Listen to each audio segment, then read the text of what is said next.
અમેરિકાથી ડિપોર્ટ થયેલા ધ્રુવ નામના એક ગુજરાતી યુવકના ઇન્ટરવ્યૂના પહેલા ભાગમાં આપણે તેની અમેરિકા પહોંચવાની અને ત્યાં જોબ શરૂ કરવાની કહાની જોઈ. આ ઇન્ટરવ્યૂના બીજા અને છેલ્લા એપિસોડમાં જોઈશું કે ધ્રુવની ફેમિલી કઈ રીતે પોતાના શોષણખોર ઓનરને ત્યાંથી રાતોરાત નીકળી ગયા બાદ કઈ રીતે નવી જગ્યાએ પહોંચે છે અને ત્યાર પછી જૂના ઓનર તેમજ એજન્ટ તેમની સાથે કેવી બબાલ કરે છે. આ ઉપરાંત 2025માં ધ્રુવને કયા સંજોગોમાં ડિપોર્ટ થવાની ફરજ પડી અને પછી તેના પેરેન્ટ્સ સાથે શું થયું તે પણ આપણે આ એપિસોડમાં જોઈશું. તો તમે કહ્યું કે 4 મહિના જોબ કરી આ જગ્યાએ. જી. કઈ રીતે છોડી, એના માટે તમારે શું કરવું પડ્યું હતું એ વખતે? જ્યારે આ માહોલ ચાલુ થયો ત્યારે જે અમારા ગેરેન્ટર, મારા ફઈનો દીકરો હતો, એ ગેરેન્ટર હતો કે ભાઈ અમે પૈસા નહીં ચૂકવીએ તો એ પૈસા ચૂકવવા બંધાય છે.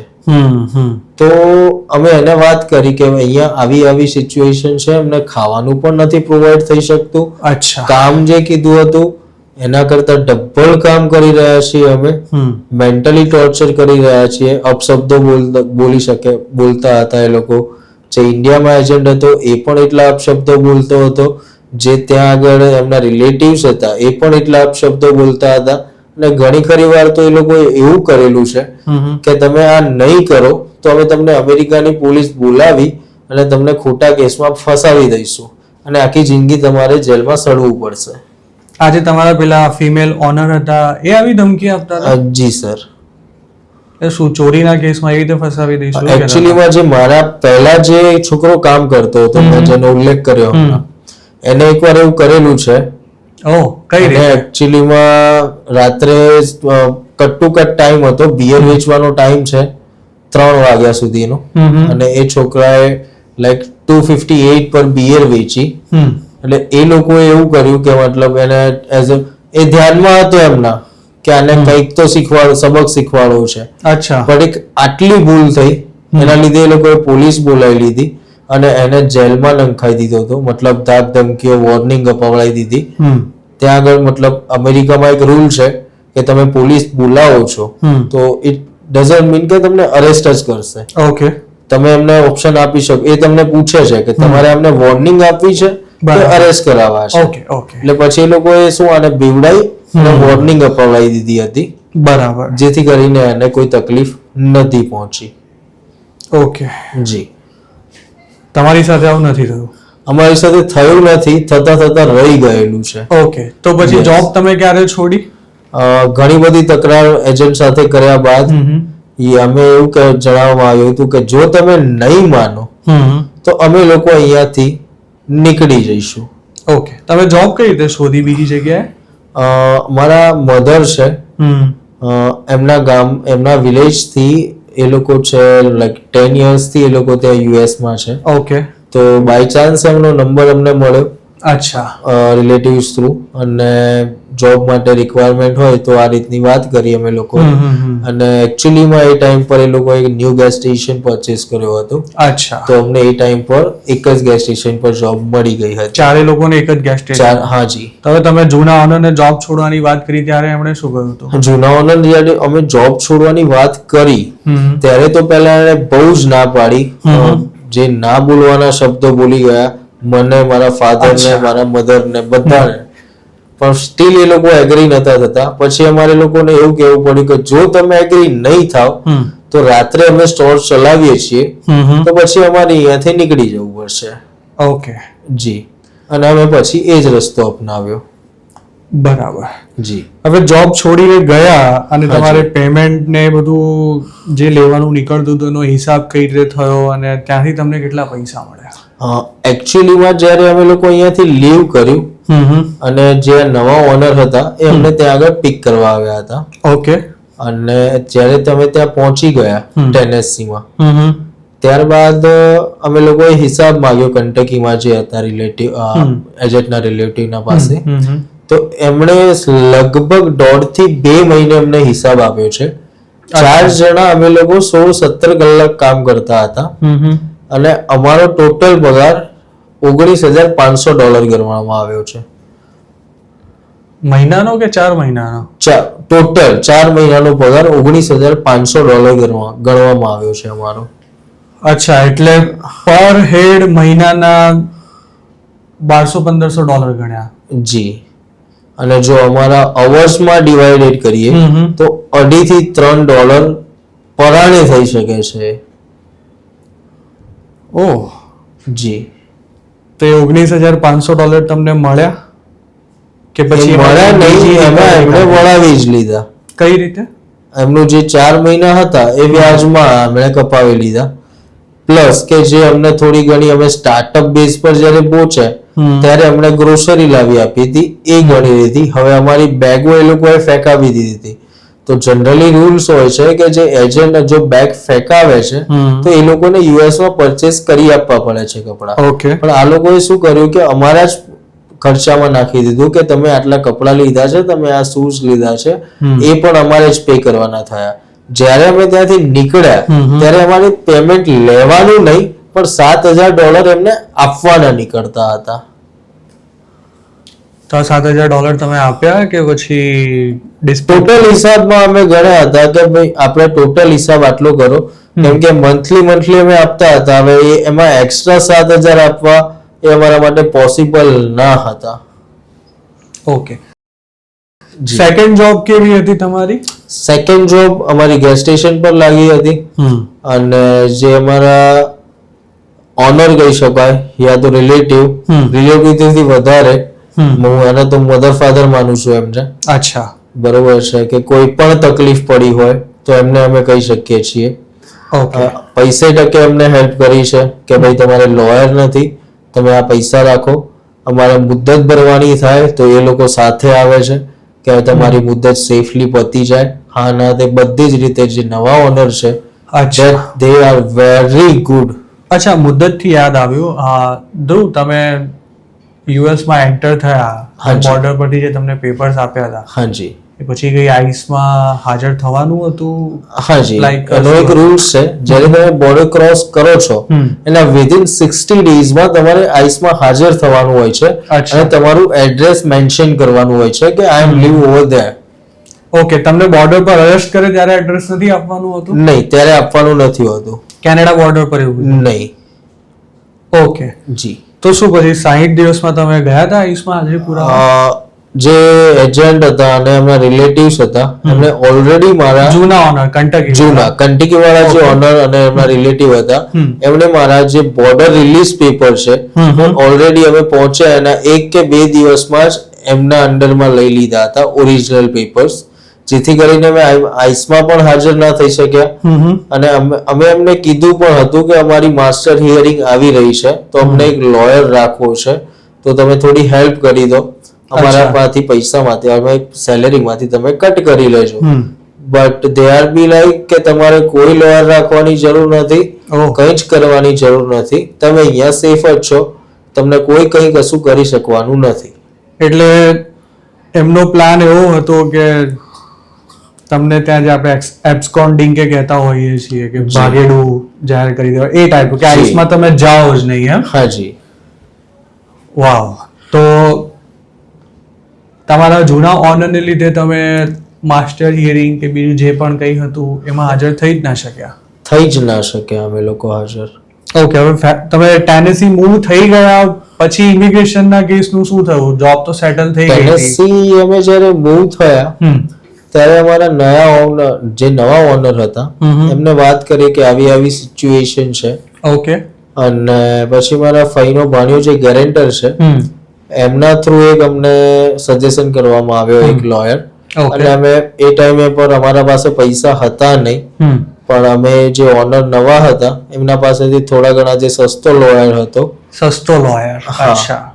એમને અમે અમારો કેસ આપ્યો, મારા મધર ફાધર, મારો અને મારા યંગર બ્રધરનો. ઓકે. જી. પછી વર્ક પરમિટ ને બધું મળ્યું તમને? ત્યારબાદ અમારું બાયોમેટ્રિક આવ્યું અને ત્યારબાદથી એક 150 દિવસની 150 ડેઝની ક્લોક ચાલુ થાય છે. ઓકે. હા. જ્યારે ક્લોક પૂરી થાય ત્યારે તમે વર્ક પરમિટ એપ્લાય કરી શકો છો. અચ્છા. હવે ઇન બિટવીન મારા મધર ફાધર અને મારા બ્રધરનો કેસ સેપરેટ ચાલે છે અને મારો કેસ સેપરેટ ચાલે છે. ઓકે.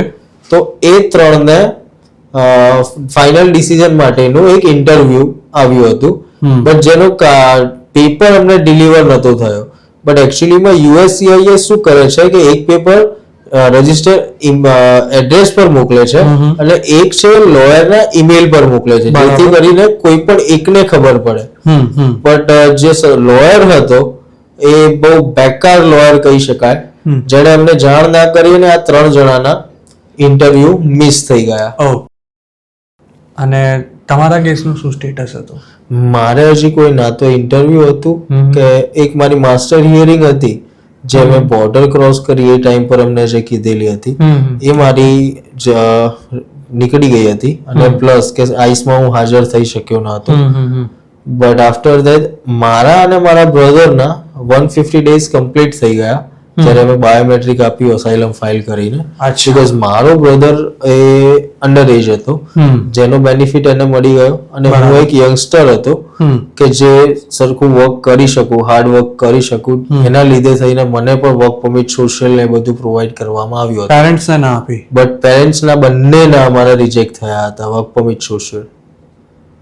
ઓકે, હાજી. હવે ટેનેસીમાં તમે કેટલો ટાઈમ જોબ કરી હતી? ટેનેસીમાં 28 of November 2025.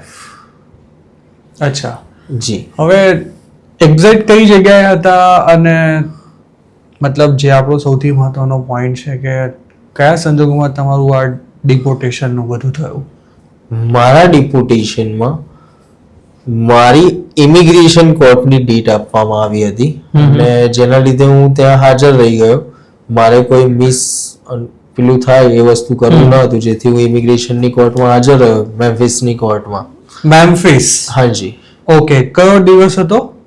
મેમ્ફિસમાં 24 યા 25, I am not sure about that, but 24-25 September હતી 2025. તે દિવસે હું ઇમિગ્રેશન કોર્ટમાં હાજર થયો હતો. ત્યાં આગળ ક્યુમાં મારો 4th નંબર હતો અને જ્યારે મારો વારો આવ્યો હિયરિંગ માટે એટલે એમણે આગળની મિસ હિયરિંગ બતાવી મને કે ના. કોણે બતાવી? જજે કે? જજે. ઓકે. કે ના તો તમે આઈસમાં હાજર થયા છો, ના તો તમે ફેડરલ પ્લાઝા છે જે તમને માસ્ટર હિયરિંગ આપી હતી ન્યુયોર્કમાં, અચ્છા, એમાં હાજર થયા છો અને તમારું અસાઇલમ પણ લેટ ફાઇલ થયું છે, જેથી કરીને તમને ડિપોર્ટેશન અમે આપવા જઈ રહ્યા છીએ. અસાઇલમ લેટ એટલે તમે યુએસ પહોંચી ગયા અને 1 વર્ષ પછી અસાઇલમ ફાઇલ કર્યું? 1 વર્ષ પછી નતું કર્યું, પણ સપોઝ ટુ 6 મહિના નીકળી ગયા હતા એના. તો 1 વર્ષ સુધી તો ગમે તે કરી જ શકે ને, તો લેટ અસાઇલમનું રીઝન કઈ રીતે આપ્યું? I don't know, because like 1 વર્ષના નિયમ છે ત્યાં આગળ, પણ એટલીસ્ટ ઇફ 6 મહિના થઈ જાય છે તો બહુ અત્યારે હાલ હાર્ડ થઈ ગયું છે. કેસ લેવા માટે બહુ જ લાઈક અપ્રૂવ કરવો ના કરવો, અપ્રૂવ તો અલગ વાત છે, એપ્લિકેશન લેવી ના લેવી એના પર જ એ લોકો ડિસિઝન લેતા નથી. Okay okay okay. તો ત્યાં તમને કહી દીધું કે ભાઈ આઈસમાં હાજર નથી રહ્યા અને અસાઇલમનો કેસ પણ લેટ ફાઇલ કર્યો છે? હાજી. એટલે શું ડિપોર્ટેશન આપીએ છીએ એવું કહ્યું કે કઈ બીજી વાત થઈ હતી? નહીં, અમે તમને ડિપોર્ટેશન આપીએ છીએ. અચ્છા. જી. એ વખતે તમારા લોયર ક્યાં હતા? લોયર મારા ઓનલાઈન ઝૂમ મીટિંગ થી એમાં જોઈન્ટ હતા. અને તમને પર્સનલ બોલાવેલા કોર્ટમાં? હાજી.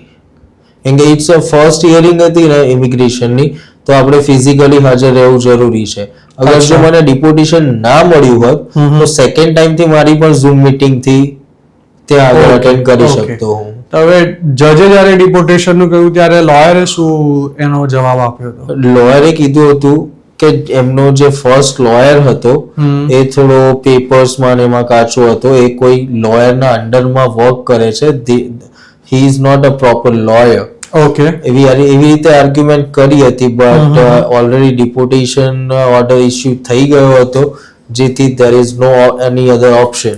અચ્છા, એટલે તમને કોર્ટમાં બોલાયા એ વખતે ડિપોર્ટેશન ઓર્ડર ઓલરેડી ઇશ્યુ થઈ જ ગયો હતો? હું જ્યારે એન્ટર થયો ત્યારે ઓલરેડી થઈ જ ગયો. Without hearing you? જી. બીકોઝ દે નોઝ કે મારું આઈસ મિસ થઈ ગયું છે, બધું મિસ થઈ ગયું છે. ઓકે. યા. તો પછી શું તમને ત્યાં અરેસ્ટ કરવામાં આવ્યા કે સેલ્ફ ડિપોર્ટેશન નો ઓપ્શન આપ્યો? ત્યાં આગળ ફર્સ્ટલી મને કોર્ટ રૂમ માંથી અરેસ્ટ કરવામાં આવ્યો અને પછી જે બાજુમાં કસ્ટડી હોય ત્યાં આગળ લઈ ગયા અને ત્યાં આગળ એમને પૂછવામાં આવ્યું કે તમે ગવર્મેન્ટ એક્સપેન્સ પર જવા માંગો છો તો લાવ તમને ડિટેન્શન સેન્ટરમાં લઈ જઈએ અમે. ઓકે. એન્ડ તમારા જોડે proper documentation in the sense કે પાસપોર્ટ હોય અને તમે તમારો એક્સપેન્સ ઉઠાવી શકતા હોય અચ્છા, તો તમને અત્યારે હાલ ટિકિટ બુક કરાવીને મંગાવી દો. અમારા જે ફેડરલ એજન્ટ છે એ તમને છેક ફ્લાઇટના ડોર સુધી પહોંચાડી દેશે અને ફ્લાઇટમાં તમને બેસાડી દેશે ઇન્ડિયાની. તો પછી તમે ટિકિટ બાય કરીને પાસપોર્ટ મંગાવી લીધો. જી. ડિપોર્ટેશનને ચેલેન્જ કરવાનો કોઈ વિચાર જ ના કર્યો તમે? અત્યારે હાલ 2029 સુધી આઈ ડોન્ટ થિંક સો કે ચેલેન્જ કરવો જોઈએ, બીકોઝ સેમ રીઝન જ આવે છે, ડિપોર્ટેશન જ આવે છે, જેથી કરીને અને મારા પાસે એટલા પૈસા પણ ન હતા કે હું એમના સાથે આર્ગ્યુમેન્ટ કરી શકું નવા લોયર સાથે આ લોયર સાથે. તો મેં ચોઇસ કર્યું કે લાઈક ટિકિટ કરાવી અને ઇન્ડિયા જવું, ધેટ્સ ધ બેસ્ટ આઈડિયા. ઓહ, તો તમે ઇન્ડિયા લેન્ડ થઈ ગયા. જી. પછી ત્યાં તમારી ફેમિલી લાઈક શું જોબ કન્ટિન્યુ હતી, એમનું શું થયું? એમની જોબ કન્ટિન્યુ હતી. હું સપ્ટેમ્બર 28 2025 હું અહીંયા અમદાવાદમાં લેન્ડ થયો હતો. મારી ફ્લાઇટ એકચ્યુઅલીમાં મેમ્ફિસ થી શિકાગો થી અબુધાબી અને અબુધાબી થી અમદાવાદ હતી. અચ્છા. એટલે હું 28 સપ્ટેમ્બર 2025 અહીંયા લેન્ડ થયો હતો. એ લોકોની કમ્પ્લીટલી જોબ ચાલુ જ હતી ત્યાં આગળ. અચ્છા, તમે આ જે ફ્લાઇટમાં ગયા, યસ, લાઈક મેમ્ફિસ થી શિકાગો થી અબુધાબી, જી, તો એજન્ટ્સ તમને ખાલી મેમ્ફિસ એરપોર્ટ ઉપર જ ડ્રોપ કરવા આવેલા? એ મેમ્ફિસ એરપોર્ટમાં એરપોર્ટ પર નહીં, ફ્લાઇટના ડોર પર, બોર્ડિંગ ગેટ પર તમને મૂકી જાય અને જે આપણો પાસપોર્ટ છે, ટ્રાવેલ ડોક્યુમેન્ટ છે, એ પાયલોટને સબમિટ કરવામાં આવે છે. ઓકે. યસ. તો શિકાગો એરપોર્ટ ઉપર તમારે ફ્લાઇટ ચેન્જ કરવાની હતી, એ વખતે કઈ આઈસ વાળાએ તમારી પર વોચ? ત્યાં આગળ કોઈ જ ઇમિગ્રેશન નથી, કંઈ જ નથી. બસ જનરલી પાયલોટ જે આવે ત્યાં સુધી આપણે જે એજન્ટ્સ હોય છે એમના સાથે બેસાડે છે. They are very liberal. Okay. અહીંયા જેવું નથી કે કઈ મારવા કરવા સાથે. એટલે શિકાગો એરપોર્ટ તમે લેન્ડ થયા ત્યારે તમને કોઈ સ્પેશિયલ જગ્યાએ બેસાડી દેવામાં આવ્યા હતા? હા જી, એક કસ્ટડી રૂમ ટાઈપ હોય છે કે લાઈક સેકન્ડ ઇમિગ્રેશનમાં સમ ઓફ ધ ટાઈમ લઈ જાય છે ઘણા બધાને. તો એ રૂમમાં આપણને સેપરેટલી બેસાડી દે છે કે તમારી ફ્લાઇટને વાર છે, you can stay over here. બરાબર. યસ. હવે પછી તમારા પેરેન્ટ્સ પાસે તો વર્ક પરમિટ હતી નહીં, તો એમને જોબમાં કઈ પ્રોબ્લેમ થઈ હતી? ત્યારબાદ નવેમ્બર મહિનામાં એકચ્યુઅલી અમે રહીએ છીએ મેક્સિકન ટાઉનમાં.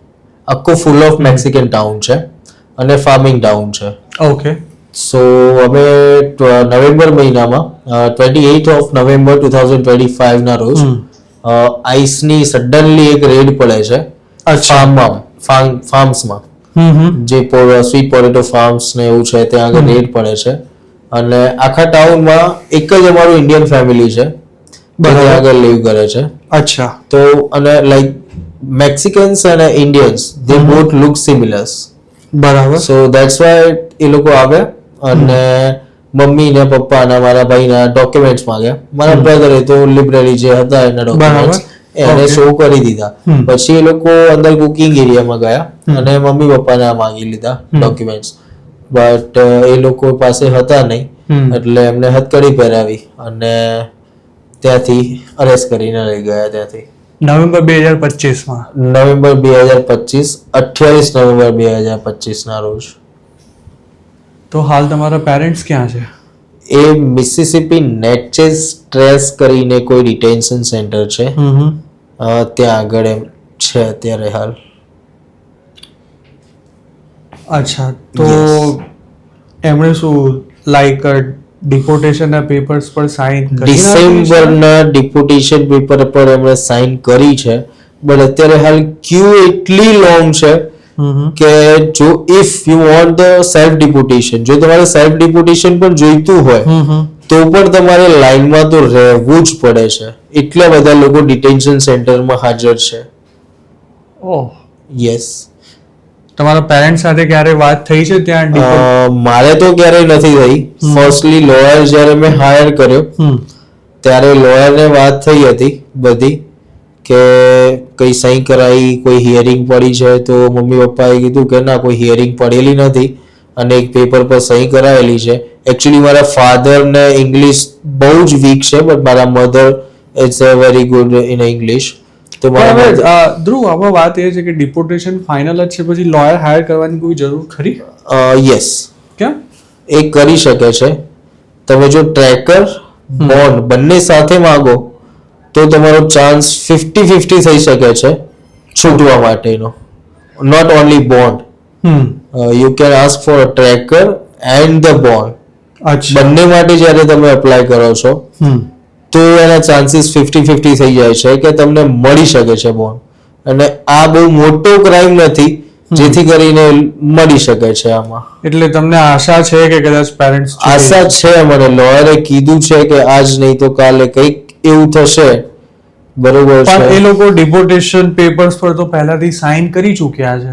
Yes. હવે એમાં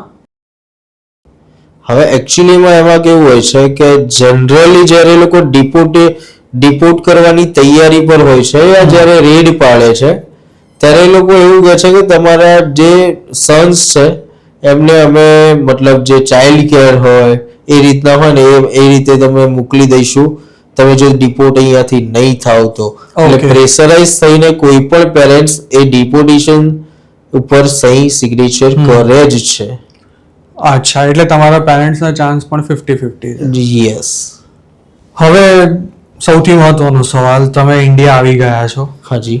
અને એજન્ટને અત્યાર સુધી કેટલા પૈસા આપ્યા? એજન્ટને મેં અત્યારે સુધી વ્યાજ અને મૂડી થઈને 1,95,00,000 અમાઉન્ટ આપેલ છે કેશ. અચ્છા, એટલે યુએસ થી તમે શું આંગળીયાથી મોકલતા હતા, લાઈક કઈ રીતે? નહીં, આંગળીયાથી નહીં. મતલબ શરૂઆતના થોડા ટાઈમમાં જે એમના રિલેટિવ્સ હતા એમને જ અમે પહોંચતા કરતા હતા. પણ એ બહુ દૂર રહેતા હતા અને બહુ ઓકવર્ડ પડતું હતું અમને પહોંચાડવું. અચ્છા. તો કોઈને અહીંયા અમે કોન્ટેક્ટ રાખતા હતા એવરી મંથ કે કોઈને અહીંયાથી ત્યાં મોકલાવાના હોય પૈસા તો સામે એ રીતના બતાવી દેતા હતા. ઓકે. જી. એજન્ટ કઈ પૈસા માંગે છે તમારી પાસેથી? એજન્ટ અત્યારે હાલ મારા પાસે 2,70,00,000 માંગી રહેલ છે. 2,95,00,000 તમે આપી દીધા છે? જી. અને 2,70,00,000 માંગી રહ્યા છે. તો ટોટલ કેટલા જોઈએ છે એમને? ટોટલ 3,20,00,000 અમારી ડીલ હતી. 1,95,00,000 જે અમે વ્યાજ ને મૂડી બધું ગણીને આપી દીધેલું છે.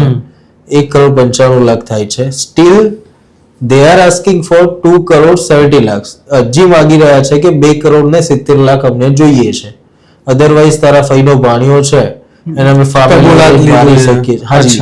અને એ મારો ગેરેન્ટર છે તો એને ફામે ઉઠાઈને મારવાની ધમકી આપે છે. એજન્ટ સાથે તમારી ક્યારે વાત થઈ છે? મારી વાત એક જ વાર વાત થઈ છે હું જ્યારે ઇન્ડિયા આવ્યો ત્યારે. અને ઘણા બધા અપશબ્દો એ મારા મધર ફાધર માટે, મારા સિસ્ટર માટે બોલેલા છે જેથી બહુ મોટી અમારા બંને વચ્ચે ફોન પર જ તકરાર થઈ હતી. બરાબર. અને ત્યારબાદ મેં એને કીધું હતું કે તું આ ના કરીશ તો હું તમારા ઉપર પોલીસ ફરિયાદ નોંધાવી શકું છું. તો હાલ કઈ પ્રોસેસ ચાલુ કરી છે? હા, મેં એકચ્યુઅલીમાં આખી લીગલ પ્રોસેસ ચાલુ કરી છે. અચ્છા. જી. અરજી આપી દીધી? હાજી, અત્યારે અરજી તો મેં આપી દીધેલી છે. એફઆઈઆર થઈ નથી હજી જવાબ, પરંતુ ઉંમર કેટલી છે તમારી? 26 રનિંગ. 26 વર્ષે તમે અમેરિકાથી ડિપોર્ટ થઈ ગયા છો. જી. હવે ઇન્ડિયામાં શું કરશો? Like what is your future plan? Seriously if I સે, મારા પાસે અત્યારે હાલ કોઈ જ પ્લાન નથી. જે હતું એ બધું વેચી નાખ્યું છે, રહેવા માટે ઘર રહ્યું નથી. અત્યારે હાલ મારા મામી છે. એટલે તમારા રિલેટિવને ત્યાં રહો છો? યસ, મારા રિલેટિવના ત્યાં અત્યારે હાલ મને આશરો મળેલો છે. લાસ્ટ જ્યારનો હું આવ્યો ત્યારનો એ જ રાખે છે મને. અચ્છા. હવે ધ્રુવ, જેમ તમે યુએસ ગયા હતા ઇલીગલી, એવી રીતે એ ગાળામાં હજારો ગુજરાતીઓ ગયા છે. હાજી. અને બધા એવા કોન્ફિડન્સમાં છે કે એમને કંઈ જ નથી થવાનું. એ વાત અલગ છે કે ઘણા બધા લોકો ડિપોર્ટ પણ થઈ રહ્યા છે. હાજી. તો જે લોકો આ કોન્ફિડન્સમાં છે અને લાઈક અમને પણ ઘણા ફોન આવતા હોય છે કે ભાઈ તમે જે બધા વિડીયોઝ કહો છો, ઇન્ફોર્મેશન આપો છો એ કરેક્ટ નથી, કોઈ ડિપોર્ટ નથી થતું, જી, એના વિશે આપનું શું કહેવું છે? એકચ્યુઅલીમાં છે ને, જો તમારા પાસે વર્ક પરમિટ છે, સોશિયલ છે, ડ્રાઈવર્સ લાયસન્સ છે, તો એ કોઈ માયને રાખતું નથી. વર્ક પરમિટમાં ભલે તમને 2030 બતાવતું હોય, પરંતુ એનો મતલબ એવો નથી કે તમે 2030 સુધી સેફ છો અને ત્યાં રહી શકો છો. એનો મતલબ એમ છે કે એ ગાળા સુધી તમે ત્યાં રહો તો તમે ત્યાં વર્ક કરી શકો છો લીગલી. Okay, that's it. બીજો કોઈ ત્યાં આગળ છે જ નહીં. પણ આપણી પબ્લિક તો સોશિયલ સિક્યોરિટી અને ડ્રાઇવિંગ લાયસન્સ ને પણ જાણે ગ્રીન કાર્ડ આવી ગયું એવી રીતે ટ્રીટ કરે છે. નહીં. સો દે આર લાઈક, એ બહુ જ ખોટી વસ્તુ છે કે સોશિયલ એ કંઈ જ નથી, વર્ક પરમિટ એ પણ કંઈ નથી. તો તમારા ધ્યાનમાં ડિપોર્ટેશનના બીજા પણ આવા ઘણા કેસ હશે ને, લાઈક કોઈએ કઈ માઇનોર ક્રાઇમ કર્યો હોય કે એવા બધા પણ કોઈ ડિપોર્ટ થયા છે હાલના દિવસોમાં? Yes, minor crime in the sense કે લાઈક ક્લબમાંથી એક ગુજરાતી છે, હું નામ નહીં લઉં, મારા બહુ ક્લોઝ છે. ઓકે. જે ક્લબમાંથી એક minor half of cup beer પીને નીકળે છે, જે લીગલ છે, જે લીગલ છે એઝ અ, અચ્છા, મતલબ તમે લિમિટમાં નશો કર્યો છે, બરાબર. જો બ્રીથ એનાલાઇઝરમાં ચેક કરવામાં આવે તો લીગલમાં આવે છે, બરાબર. બટ એ માણસને પણ અરેસ્ટ કરી અને અત્યારે હાલ ડિપોર્ટ કરવામાં આવેલ છે. ઓહ, અચ્છા, એટલે અડધો ગ્લાસ બિયર પણ ડિપોર્ટેશન નું કારણ બની ગયું. યસ. ધ્રુવ, હાલ જે લોકો યુએસ ઇલીગલી રહે છે, આપણા ગુજરાતીઓ, અને એમના અસાઇલમના કેસીસ ચાલુ છે, જી, તો એમને આપ શું કહેવા માંગશો? એમને હું એટલું જ કહેવા માંગીશ કે ના તો કોઈ તમે ક્રાઇમ કરો, નાનો એવો પણ ના કરો ક્રાઇમ. ઇવન તો ગાડી તમને પ્રોપર ચલાવતા નથી આવડતું ડ્રાઇવિંગ, તો અવોઇડ કરવું જોઈએ, કેમ કે એ પણ તમારું રીઝન બની શકે છે ડિપોર્ટેશનનું. ઓકે. પ્લસ કે ત્યાં આગળ ધ્યાન એ રાખવાનું છે કે if you are working at the gas station, liquor store, તો make sure ID make sure કરો કે જે લેવા આવે છે, પરચેસ કરવા આવે છે, એ મેચ્યોર હોય. અચ્છા, જે અંડર 21 ના આપણે બિયર હોય. આપીએ. ઓકે. એવા કેસીસ અત્યારે હાલ બહુ વધી રહ્યા છે. એક કિસ્સો મારા પાસે પણ થયો હતો. યુએસ માં સિંગલ સિગરેટ વેચવી એ લોસ ક્રાઇમ. ઓકે. હા હા. સો હું હતો સ્ટોર પર અને એક ઓફિસર આવે છે કે મને એક જ સિગરેટ જોઈએ છે, તમે મને એક સિગરેટ પીવડાવો. મેં કીધું we are not selling the single cigarettes, you have to buy a full pack. અચ્છા, હા.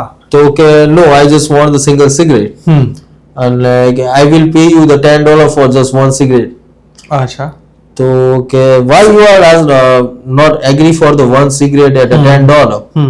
I'm just simply asking, it's illegal to sell a single cigarette. Packet કેટલાનું આવે છે ત્યાં? It's $14. અચ્છા, અને એકના $10 આવે. Yeah. ઓકે. So જ્યારે મેં એવું કીધું કે it's illegal to sell a single cigarette in the US, then એને મને છે ને વોલેટ કાઢી અને એનું આઈડી બતાવ્યું કે I am from this department. Okay. I love your answer. You are a good manager of the store. Keep it up. So આ બેઝિકલી આ બહુ જ જાણવા જેવી વસ્તુ છે. યા. અને જેમને અત્યારે ઇલીગલી અમેરિકા જવું છે, હજી જવું છે, એમને શું કહેવા માંગશો? I don't think so. જો અહીંયા આગળ તમને 3 ટાઈમનું ખાવાનું મળી શકતું હોય પ્રોપરલી, શાંતિથી જિંદગી જઈ શકતી હોય, બરાબર, તો અમેરિકા તો શું કોઈ પણ દેશમાં જવાની જરૂર નથી. શાંતિથી 3 ટાઈમ ખાઈ શકતા હોય તો કોઈ પણ કન્ટ્રી ચોઈસ ના કરશો. India is always the best country. Dhruv, thank you very much. તમે અમારી સાથે વાત કરી અને ઘણી જ કામની ઇન્ફોર્મેશન શેર કરી. And wish you best of luck. Thank you so much. તો મિત્રો, આ હતી માત્ર 26 વર્ષની ઉંમરે જ અમેરિકાથી ડિપોર્ટ થયેલા એક ગુજરાતીની કહાની, જે આપણે તેના જ શબ્દોમાં સાંભળી. ધ્રુવે તેના એજન્ટને 1.95 કરોડ રૂપિયા ચૂકવી દીધા હોવા છતાં પણ તેની કબૂલાત લેનારાને સતત ધમકીઓ મળી રહી છે.